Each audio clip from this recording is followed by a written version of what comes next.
ऊर्जा के क्षेत्र में प्रदेश में हो रहे कार्यों को मुख्यमंत्री ने विधानसभा के मानसून सत्र के दौरान सदन में रखा।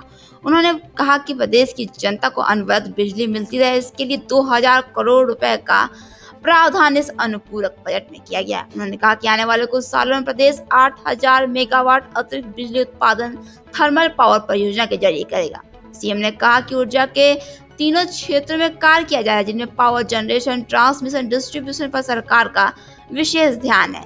उन्होंने कहा कि प्रदेश में जितना बड़ा निवेश आ रहा है और उतनी बड़ी आबादी है, इसके अनुपूरक हम अपने को अपग्रेड कर रहे हैं। जब तक 2017 में सत्ता में आए थे तब 1,21,000 मजरों में बिजली नहीं पहुंची थी। हमने उनका विद्युतीकरण किया। 1,76,00,000 परिवारों को निःशुल्क बिजली कनेक्शन दिए गए। 14 लाख से अधिक किसानों के पास ट्यूबवेल के कनेक्शन थे, मगर बिजली के बिल का भुगतान वो नहीं कर पाते। हमने अप्रैल 2023 में सरकारी और निजी ट्यूबवेल के लिए धनराशि प्रावधान करते हुए बिजली बिल माफ कर दी थी। उन्होंने कहा कि इससे पहले के उनके बकाये बिल के लिए हमने one time settlement OTS scheme लाई।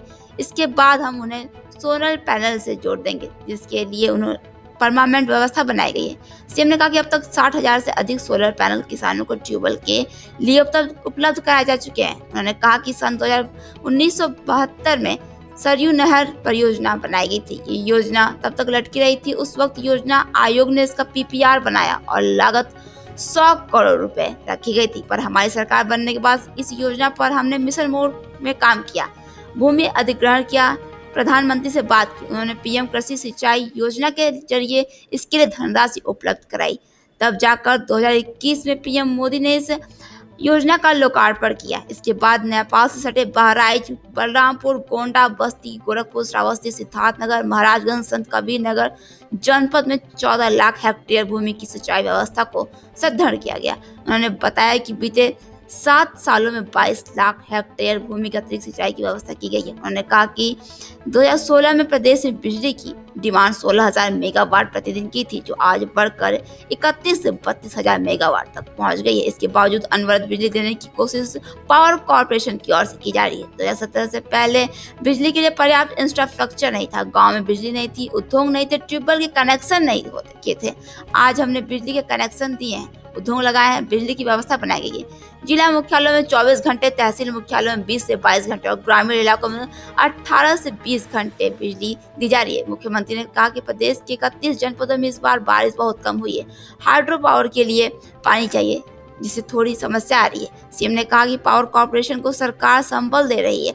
46,000 करोड़ रुपए हम सब्सिडी के अतिरिक्त कॉर्पोरेशन दे रहे हैं। ये पैसे अगर प्रदेश के विकास में लगाए तो रिजल्ट बहुत ही अच्छा होगा, मगर ये सभी अभी आवश्यक है। उन्होंने कहा कि इस सप्लीमेंट डिमांड की 2,000 करोड़ रुपए की पावर कॉर्पोरेशन को उपलब्ध कराने का प्रावधान, ताकि अनवरत बिजली प्रदेश की जनता को मिल सके। मुख्यमंत्री ने कहा कि उपभोक्ता के हित और समस्याओं को ध्यान में रखते हुए डिस्कॉम जिम्मेदारी दी गई है। टोल फ्री नंबर 1912 को एक्टिव कर दिया गया है। हर फील्ड में यहाँ पर जवाबदेही तय की गई। उन्होंने बताया कि संक्रमण काल में ऊर्जा सेक्टर में इंफ्रास्ट्रक्चर में बड़े बदलाव हो रहे हैं।